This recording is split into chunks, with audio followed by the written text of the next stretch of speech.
sepuh dalam kisah Perjalanan Berdarah. Perjalanan Berdarah. Perjalanan Berdarah. Perjalanan Berdarah.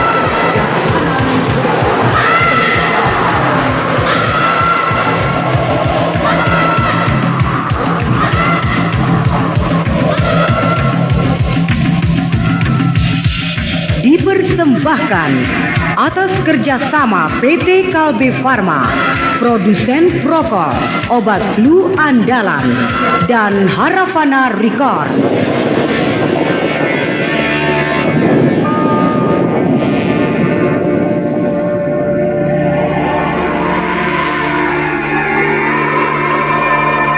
Pada seri pertama dikisahkan pasukan pejuang pembebasan rakyat Madangkara yang dipimpin Brahma dan Gotawa berhasil menduduki Kadipaten Singkur.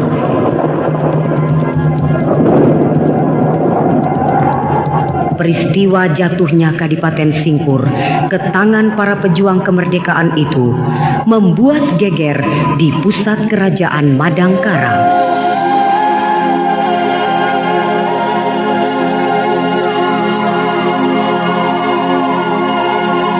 Tumenggung Gardika, penguasa kerajaan Madangkara, menjadi murka. Namun tidak tahu pasti siapakah para pejuang kemerdekaan itu dan datang dari mana.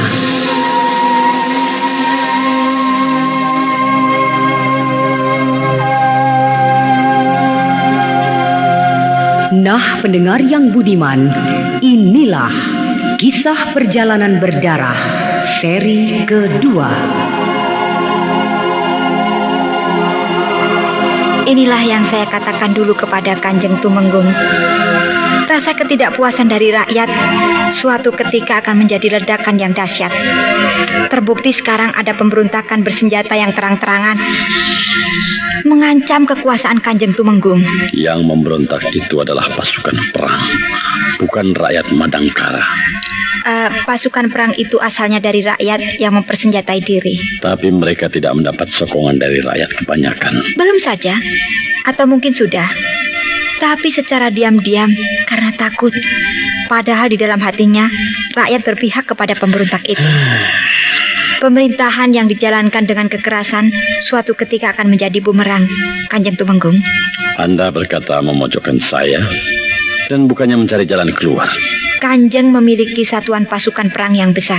Nah, saya kira saya tidak perlu berkomentar lagi, bukan? Tentu saja, saya akan menumpas pemberontakan itu. Itu tidak perlu diutarakan. Sebab setiap pemberontakan memang harus ditumpas. Tapi yang ingin saya sampaikan ialah tindak perbuatan mawas diri dari Kanjeng pribadi bersama para pejabat lainnya. Anda berkata seakan-akan Anda benar dan aku yang salah. Saya tidak menganggap diri saya benar. Tapi saya tahu mana yang salah. Dan saya selalu menghindari tindak perbuatan yang salah itu. Akan tetapi Kanjeng sebaliknya. Kanjeng tahu bahwa hal tersebut salah. Akan tetapi tetap melakukannya juga.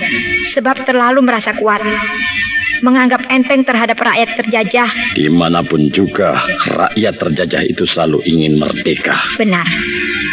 Akan tetapi, caranya menuntut kemerdekaan ada dua macam. Yaitu dengan cara baik-baik dan dengan cara kekerasan. Itu aku sudah tahu. Kanjeng, cara menuntut kemerdekaan dengan jalan baik-baik akan menimbulkan buntut yang baik pula antara yang dijajah dan penjajah. Nah, penjajah akan memberikan kemerdekaan kepada yang dijajahnya bila mana si terjajah sudah dianggap mampu untuk mengendalikan negerinya sendiri. Bahkan tidak segan-segan turut membantu dan membimbing para calon pemimpin kerajaan yang akan merdeka itu. Nah, dan hal tersebut sudah dilakukan oleh Kuntala terhadap beberapa kerajaan jajahannya. Sebaliknya, penuntutan kemerdekaan dengan jalan kekerasan akan selalu menimbulkan kerugian bagi kedua belah pihak, di mana tidak akan bisa dihindarkan lagi akan jatuhnya korban manusia dan harta. Nasi telah menjadi bubur. Pemberontakan sudah meletus. Tak ada lagi waktu untuk menimbang-nimbang. Tindakan nyata yang harus dilakukan. Aku akan menumpas pemberontak itu sampai ke akar-akarnya.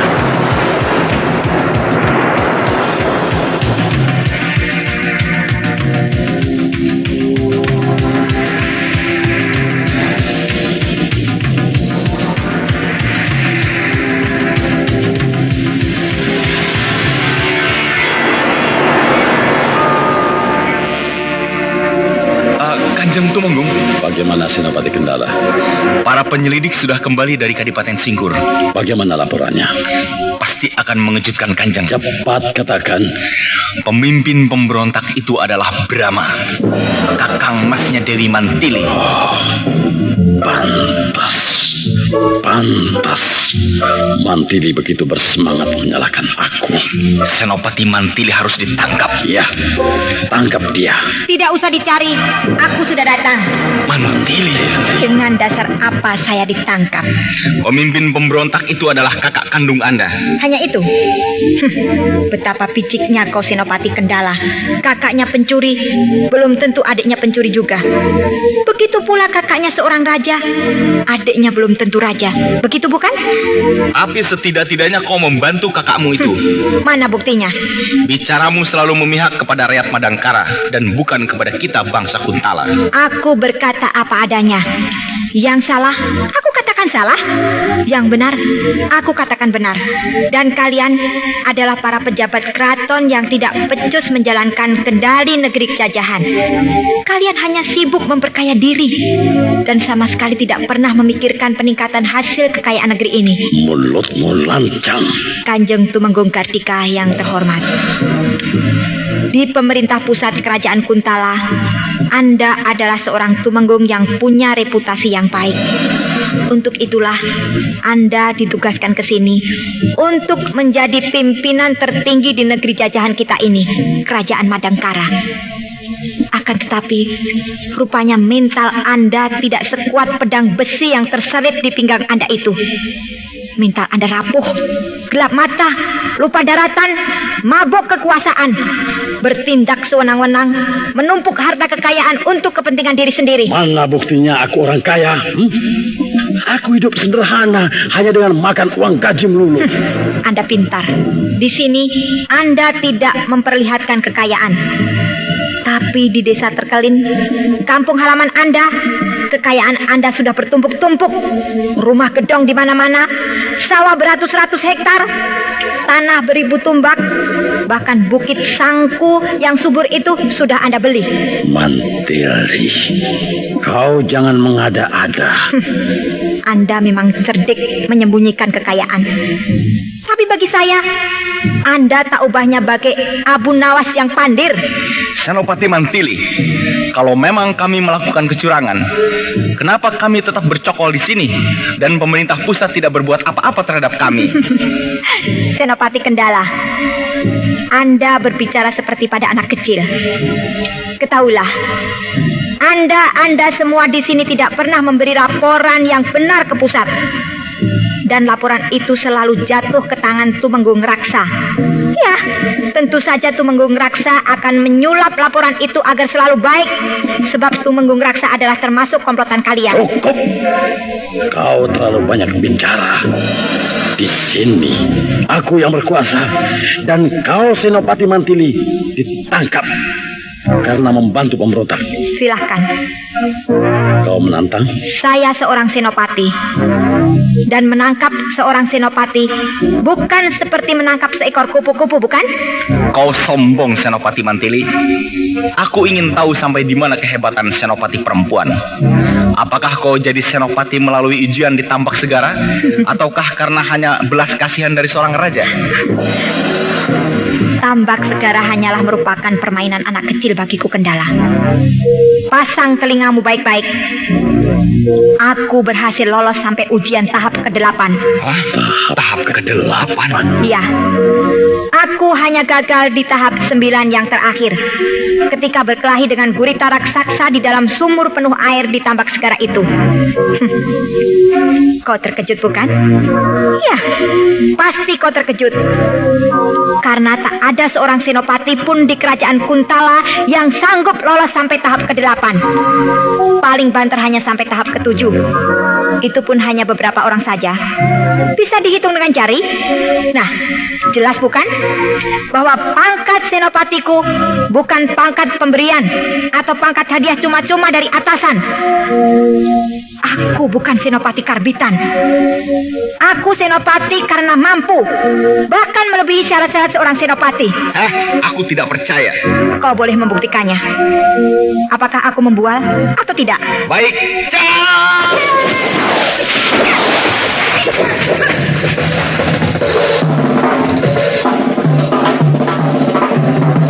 Hebat. Dua orang senopati berlaga mengadu kedikjayaan. Sungguh suatu pertarungan yang menarik.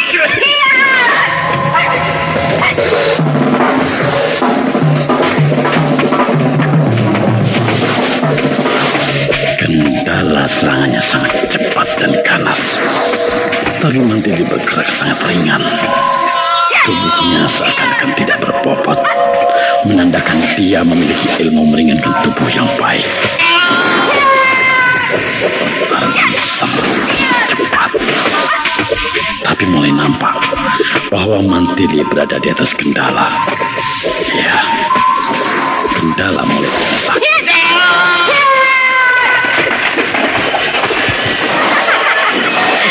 Untung cuma aku bikin batuk-batuk. Coba kalau ku hajar, aku bikin kau muntah. Kau mencabut pedang. Cabut pedangmu.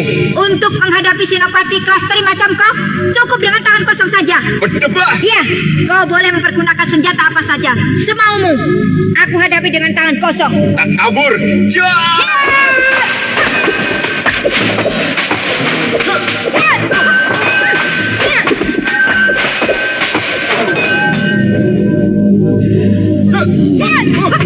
Permainan pedang senopati Kendala memang hebat, cepat dan ganas. Suara pedangnya menimbulkan siuran angin deras, menandakan tenaga dalamnya sangat tinggi. Baru 10 jurus pedangmu sudah terlepas dari tanganmu. Terpental jauh sekali. Kau hebat. Nah, bagaimana? Kau memang hebat, Senopati Mantili. Tahan.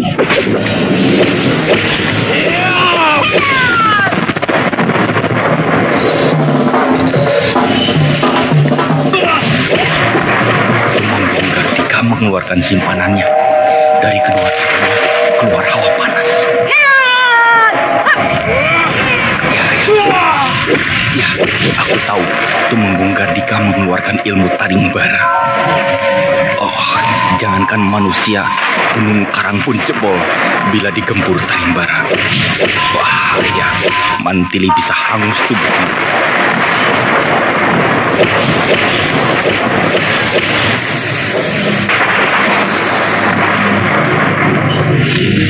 Oh, gila. Apa yang diperbuat oleh Mantili itu? Anda sedang Dia menyaksikan berjongkok. DRFC, Kedua tangannya berputar-putar saluran di atas nostalgia kepalanya. drama radio. Dan, mengeluarkan hawa dingin. Benar-benar perempuan. Pantas dia bisa jadi senopati.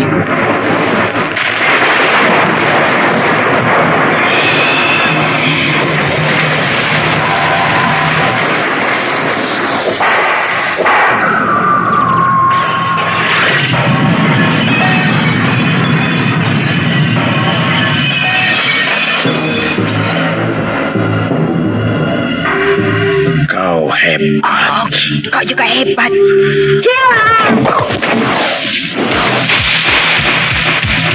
Kejar! Kejar! Tangkap! Kejar! Kejar! Kejar! Tangkap! Kejar!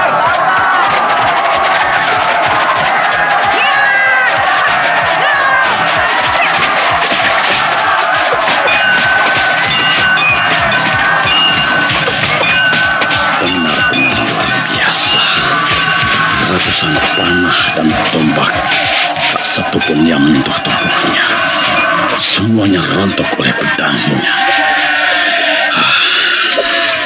Padahal dia terluka dalam, tapi masih sanggup bergerak dengan cepat dan mempermainkan pedangnya sungguh mengagumkan. Sebelum menjadi senopati, dia memang seorang pengembara Kanjeng. Kelakuannya seperti pendekar, jadi ilmunya sangat banyak.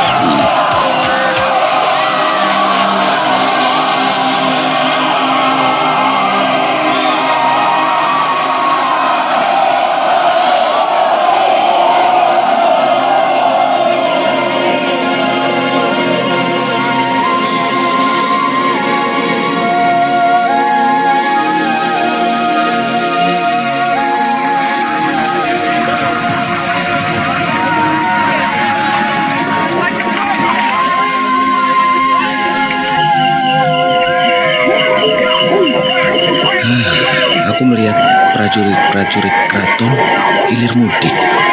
Sibuk sekali. Seperti ada sesuatu kejadian yang istimewa. Ada apa ya? Kalau melihat malam yang indah seperti ini, jadi ingat ke kampung Jamparing. Ketika berduaan dengan Mantili di rumahnya. Aku jadi rindu pada Mantili. Tapi tidak baik mengunjungi dia malam-malam begini. Lebih baik besok pagi saja aku ke rumahnya. Raden, Raden Samba. Mantili? Masuk, ayo cepat masuk. Ada apa? Cepat. Saya bawa masuk ke dalam. Baik.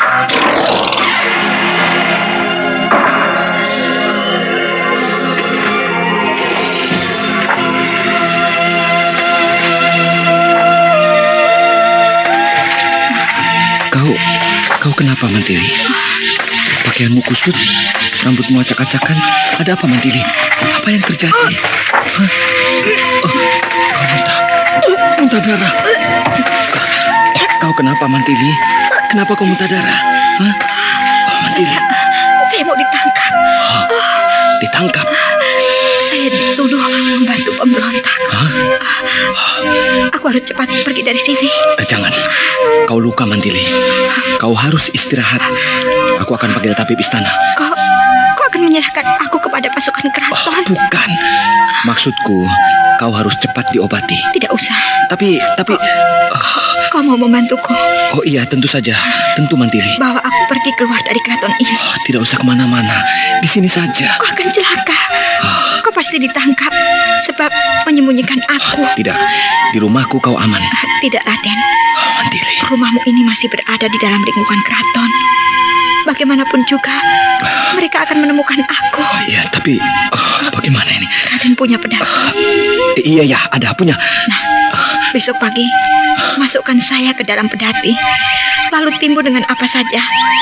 Selanjutnya terserah Raden. Mantili. Bagaimana caranya meloloskan pedati itu keluar dari keraton ini? Baik, Mantili.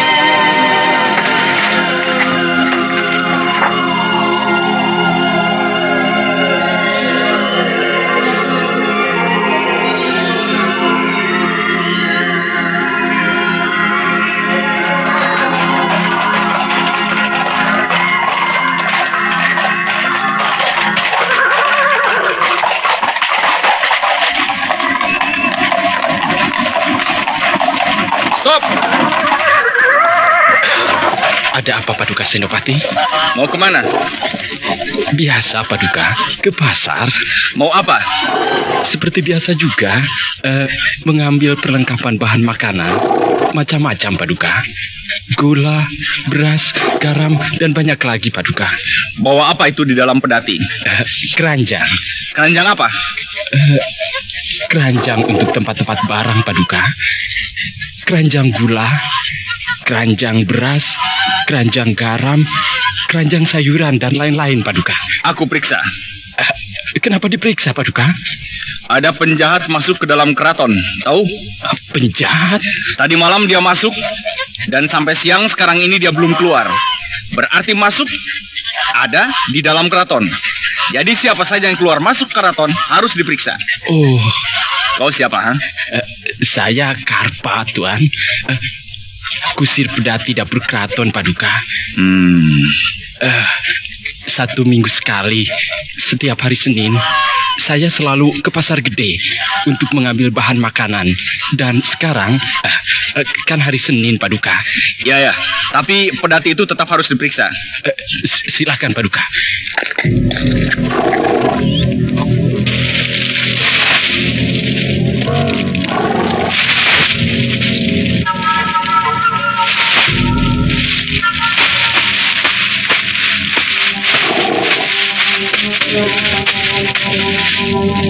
Ya, jalan.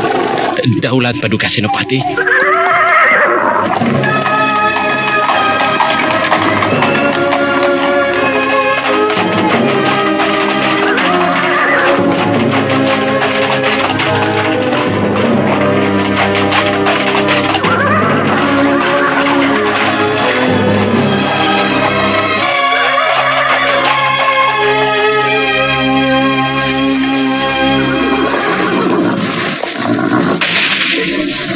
Gusti Ayu Dewi Mantili, Gusti Senopati Dewi Mantili, kita sudah berada di dalam gudang. Aman, tidak ada yang melihat. Silakan keluar.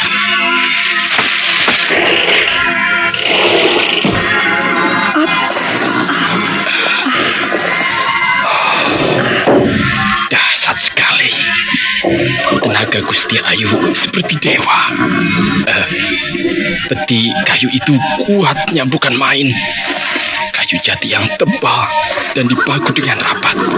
Bisa didobrak dengan mudah.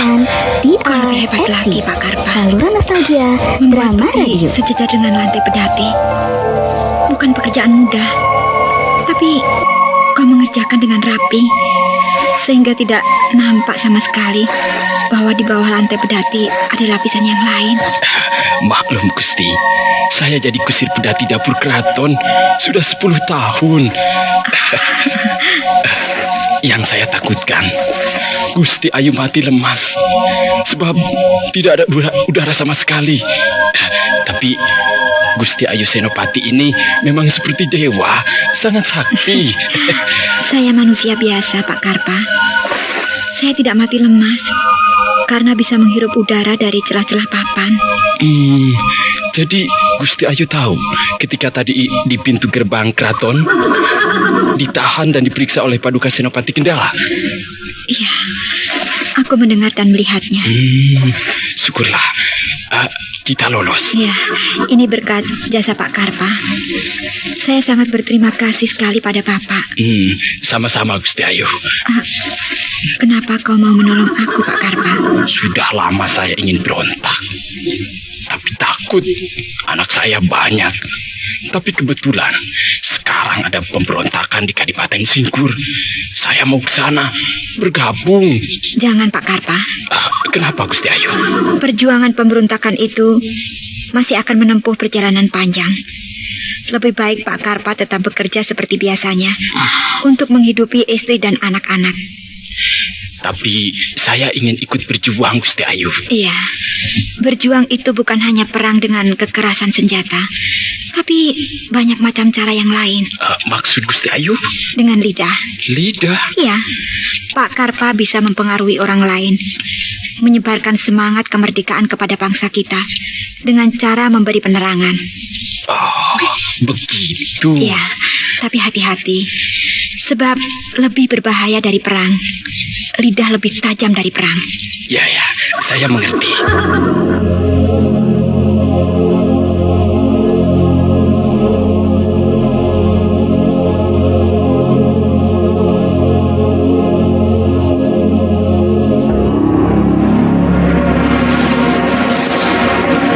Sampurasun. Rampes. Senopati Kendala, silahkan masuk Senopati. Terima kasih Raden. Ada angin apa ini Tuan Senopati berkenan mengunjungi gubuk saya? Maaf Raden Samba, saya hanya menjalankan perintah Kanjeng Tumenggung Gardika. Anda mau menangkap dia, bukan? Nah, Raden rupanya sudah tahu. Tadi malam saya lihat ada kesibukan dari pasukan keraton, lalu saya bertanya pada Hulu Balang segala. Katanya Senopati Dewi Mantili akan ditangkap karena membantu pemberontak. Benar, Raden. Untuk itulah saya datang ke sini. Sebab, maaf ini, Raden. Ya. Saya lihat Raden cukup intim dengan Mantili begitu. Ya, begitulah.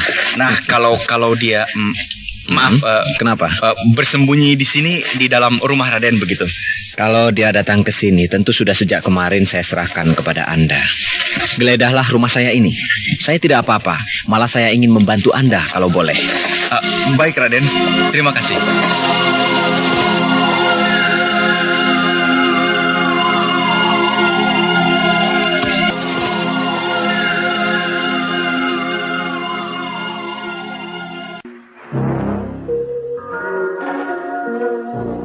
Sudah, Raden. Cukup. Tidak ada kan? Ya, tidak ada. Malah saya berharap dia datang ke sini. Sebab terus terang, saya suka sama Mantili. Dan akan saya ajak dia ke jalan yang lurus. Saya akan berusaha menyadarkan dia bahwa dia sebenarnya bangsa Kuntala. Meskipun ibunya bangsa Madangkara, tapi dia dibesarkan di Kuntala. Sri Baginda Kuntala amat kasih kepadanya. Menjadi senopati juga atas restu Baginda. Nah, Mantili harus membalas budi yang luhur itu. Saya pun merasa heran dan menyayangkan. Gadis muda yang memiliki tingkat ilmu kedikjayaan sangat tinggi seperti Mantili membantu pemberontak. Belum terlanjur. Kita masih bisa menyadarkannya. Iya, Raden. Nah, saya permisi. Baik, Senopati Kendala.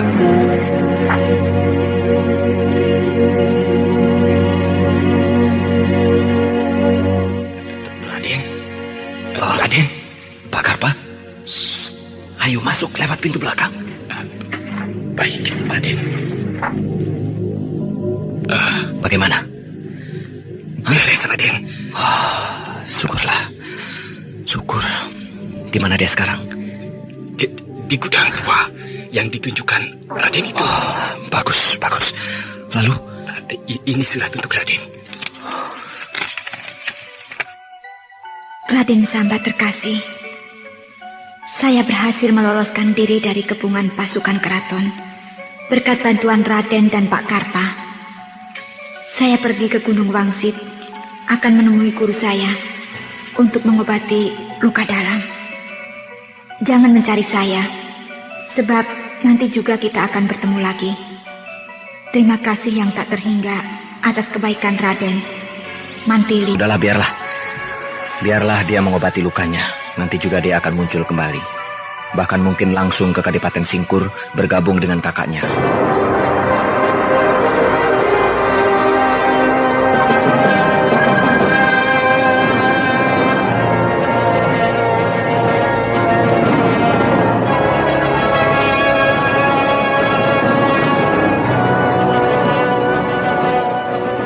Nampaknya mereka ada main saja. Iya.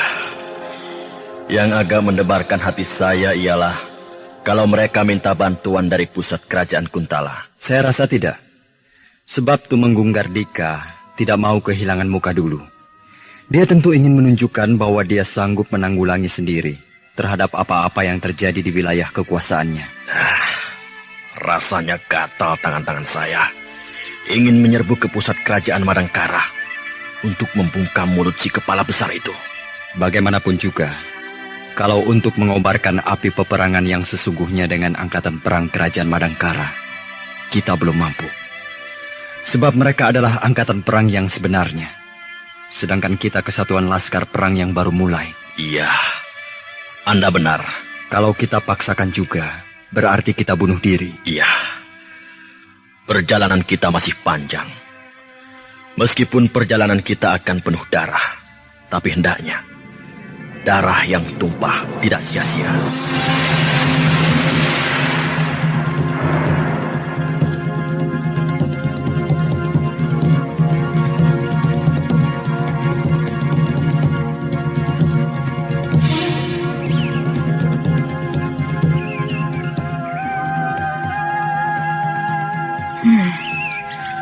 Aku sudah berada jauh di luar kota.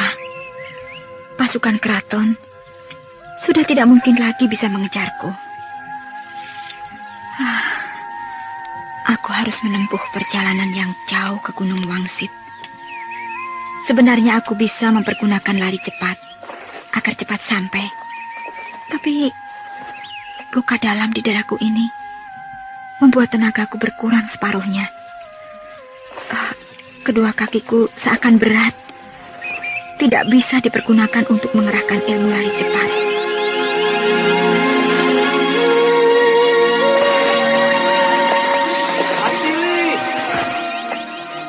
Raden Samba. Mantili,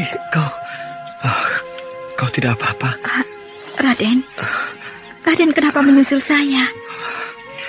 Saya takut kau mengalami apa-apa, sebab kau sedang sakit.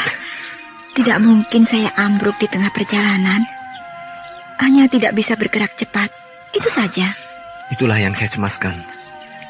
Untuk keluar dari dalam lingkungan keraton saja, kau harus diselundupkan ke dalam pedati. Padahal kau sebenarnya bisa melompati tembok benteng keraton dan menghilang dengan cepat keluar kota. Tapi itu tidak kau lakukan karena kau terluka dalam. Tenaga dalammu banyak terkurang. Kau terlalu memperhatikan saya, Raden. Kau juga suka memperhatikan aku. Raden kok tahu saya lewat jalan ini? Kebetulan Mainot, emban keraton, tahu di mana letaknya Gunung Wangsit.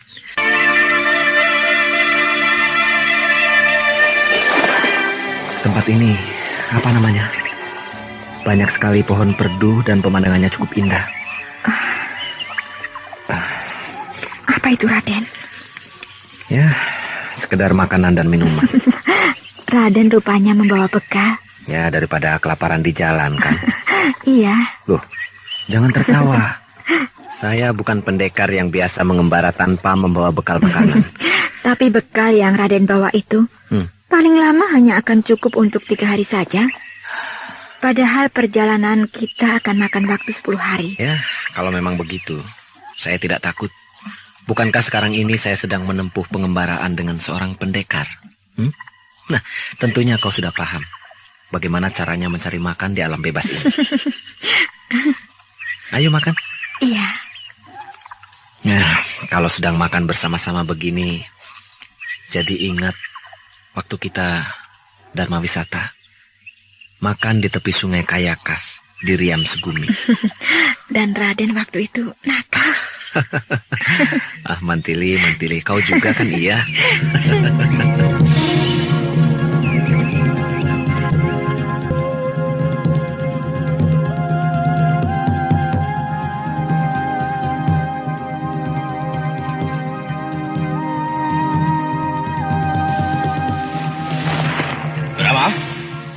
Ada apa, Gotawa?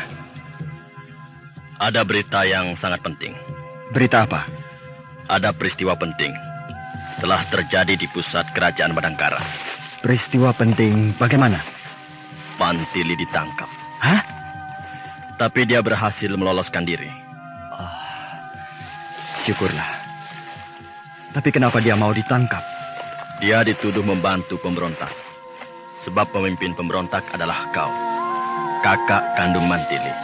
Itu sudah kuduga. Bahwa mereka akan tahu pemimpin pemberontak itu adalah aku. Iya. Berita ini kau dapat dari mana?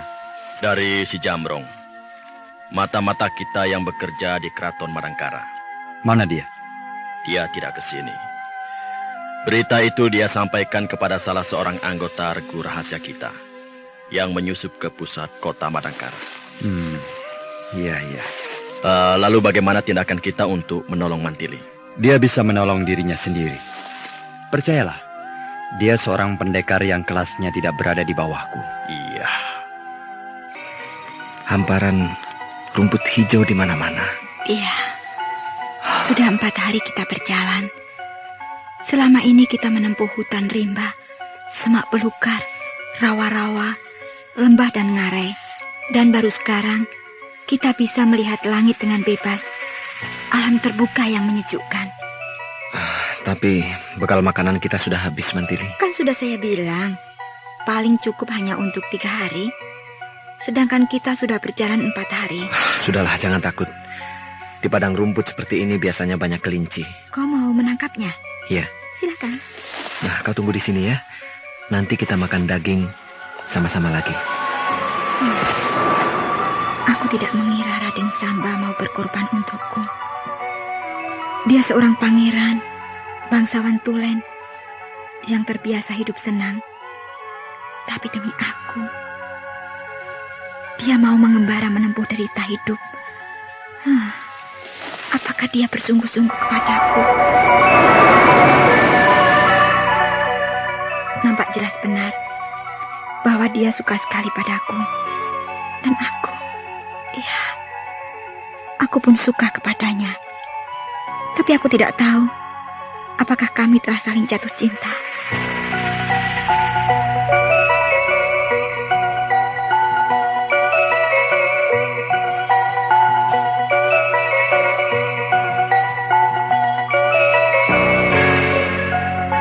Mantili! Nah, itu dia. Lihat Mantili! Dia sudah dapat seekor kelinci. Bawa ke sini. Iya.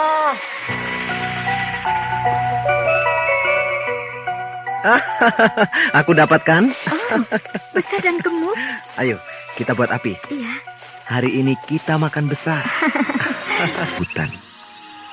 Mendengar suara binatang rimba, takut sekali rasanya. Tapi sekarang, suara-suara binatang itu seperti sebuah nyanyian yang merdu. Hah? Kau batuk lagi, Mantili? Iya.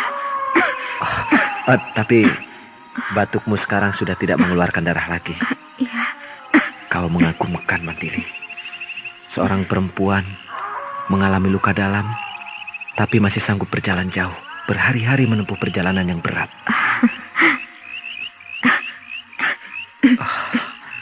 Malam ini udara memang agak dingin, Mantili. Iya. Hah? Oh, badanmu panas, Mantili. Oh, Mantili sayang. Di bawah aku lihat ada mata air. Aku akan ke sana, Mantili. Jangan. Tidak usah. Kau harus dibalut kain basah supaya panasmu turun. Tidak usah. Aku tidak apa-apa. Mantili. Nanti juga baik. Ya kalau baik. Kalau tambah panas bagaimana? Hati-hatilah.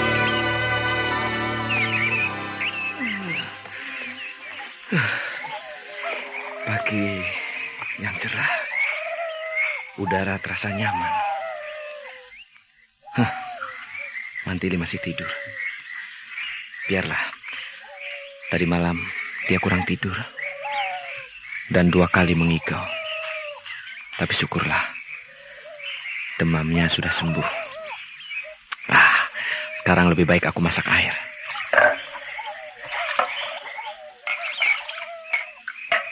Untung aku bawa panci kecil dan cangkir logam. Jadi bisa mudah kalau masak air. Kalau dipikir-pikir, geli juga. Aku ini apa-apaan? Meninggalkan pekerjaan, meninggalkan rumah. Lah kok mau-maunya melakukan kesukaran seperti begini? Padahal kalau di rumah, makan tinggal makan, minum tinggal minum. Tapi di dalam pengembaraan begini, kalau mau makan harus mencari dulu. Tapi aku senang kok. Malah aku merasa gembira. Ya, belum pernah aku merasakan kebahagiaan hidup seperti sekarang ini. Apakah karena ada Mantili?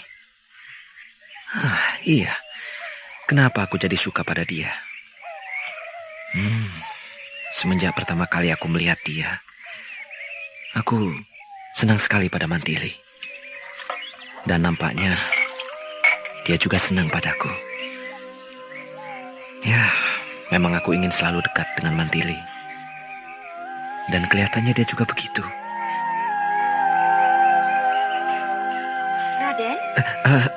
Mantili, kau sudah bangun? Kalau belum bangun, masa sudah berdiri dan memanggilmu? Kau kelihatan segar. Syukurlah kau sudah sembuh, Mantili. Sembuh sama sekali tidak, tapi demamnya sudah hilang. Iya, pokoknya aku senang melihat kau di pagi hari yang cerah ini nampak sehat, Mantili. Nah, sekarang kau harus makan untuk menambah kekuatan dan mengembalikan tenagamu. Apakah ada makanan? Daging bakar yang tadi malam masih banyak dan air minum sebentar lagi matang. Tuan koki yang baik. Oh, begini-begini juga pensiunan juru masak nih. Perjalanan kita sudah berapa hari, Raden? 8 hari, Mantili. Iya. Berarti 2 hari lagi kita sampai di Gunung Wangsit. Iya. Besok pagi kita akan sampai di bagian perjalanan kita yang paling berat. Berupa apa itu? Jurang Grawah. Jurang Grawah.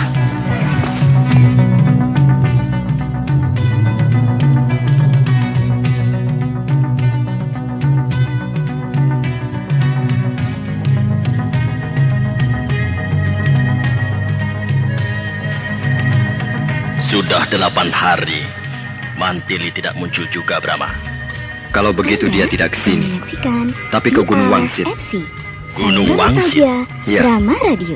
menemui Panembahan Destar Birawa. Panembahan Destar Birawa. Hah. Siapa dia? Gurunya Mantili. Oh, Mantili adalah murid tunggalnya, Eyang Panembahan Destar Birawa, yang bermukim sebagai pertapa di Gunung Wangsit. pantas Mantili sangat dikjaya. Tak taunya murid tunggal seorang pertapa. Ya, Tapi kenapa pergi ke sana dan tidak ke sini, ke Kadipaten Singkur, menemui kita? aku menduga Mantili mengalami luka dalam. Iya, benar. Mungkin begitu. Sebab perjalanan dari pusat kerajaan Madangkara ke Kadipaten Singkur ini hanya 5 hari. Sedangkan sekarang sudah 8 hari. Dia tidak muncul.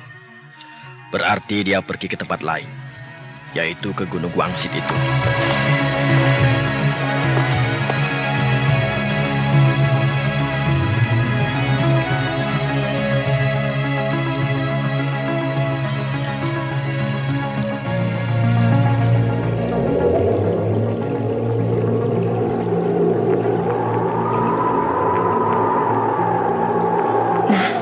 Itulah Jurang Grawah.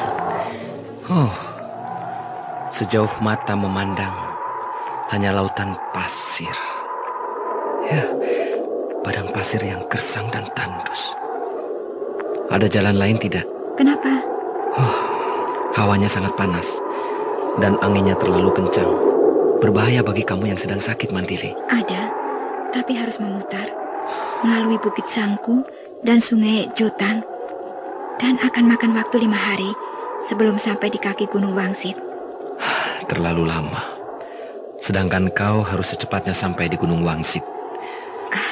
Kalau melalui padang pasir Jurang Grawah itu, hanya 1 hari sudah sampai di kaki Gunung Wangsit. Lalu kau sendiri pilih yang mana? Aku pilih melintasi padang pasir Jurang Grawah itu. Baiklah, ayo kita jalan.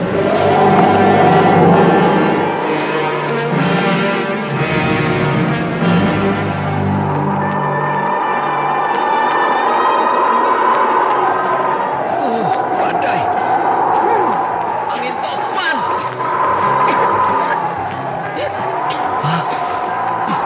Kau muntah, Mantili. Jalan terus, cepat. Iya. Itu bongkah pasir terjal sudah kelihatan. Ayo.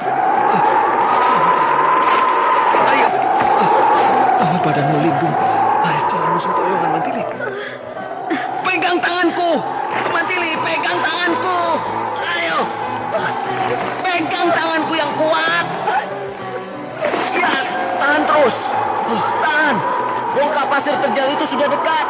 Ayo, pegang yang kuat. Kau ambruk. Aduh, bagaimana ini? Mantili pingsan. Oh iya, aku gendong saja.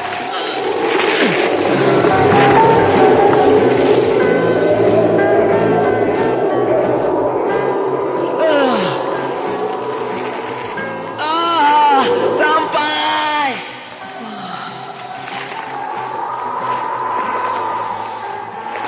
Bagus. Bongkah pasir terjal ini ada lekuknya. Seperti goa. Iya, aku harus berlindung di dalam lekuk itu.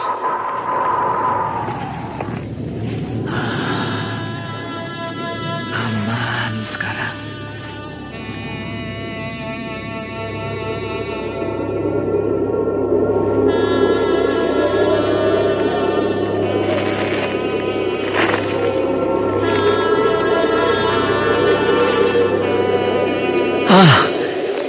Badai sudah mulai reda.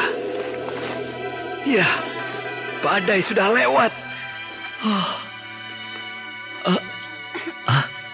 Oh, Mantili, kau sudah siuman. Di mana kita? Di dalam bongkah pasir terjal. Syukurlah.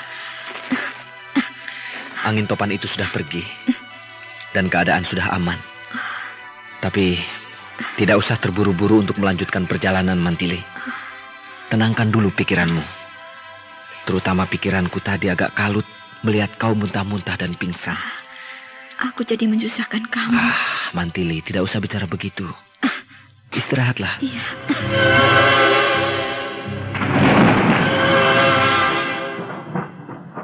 Hah? Apa itu? Geluduk. Oh, mau turun hujan barangkali. Iya. Langit jadi mendung.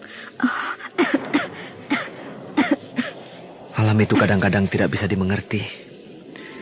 Tadi panas terik matahari luar biasa, membakar tubuh kita. Sekarang tiba-tiba saja mendung dan akan turun hujan. Begitu cepat perubahannya. Lengkaplah sudah penderitaan kita ini. Kau menyesal? Menyesal? Iya, menyesal ikut denganku. Malah sebaliknya, Mantili. Senang sekali. Kalau tidak mengikuti kamu, kapan aku bisa melihat keanehan-keanehan alam? Menyaksikan DRRC, saluran kau batuk lagi, Mantili. drama radio. Oh, tapi muntahnya sudah berhenti. Iya.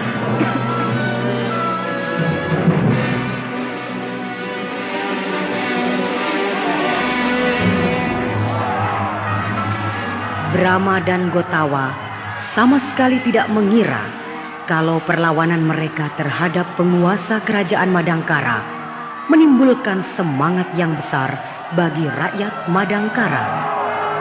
Setiap hari berbondong-bondong rakyat datang ke Kadipaten Singkur untuk menyatakan diri bergabung dan tunduk di bawah pimpinan Brahma.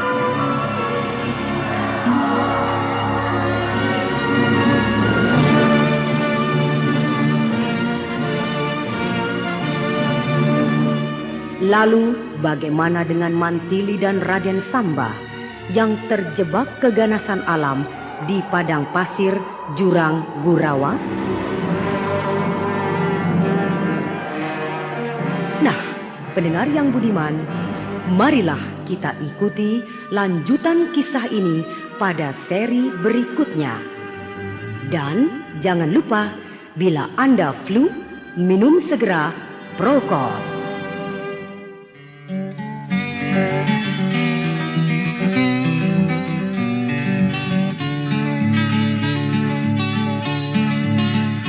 Kalau Anda demam dan sakit kepala, hidung tersumbat, Prokol obatnya.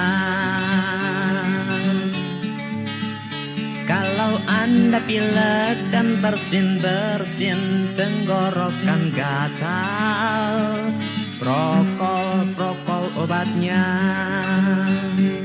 Prokol obat flu, Prokol obat flu. Prokol, obat flu andalan, kini dijual bebas.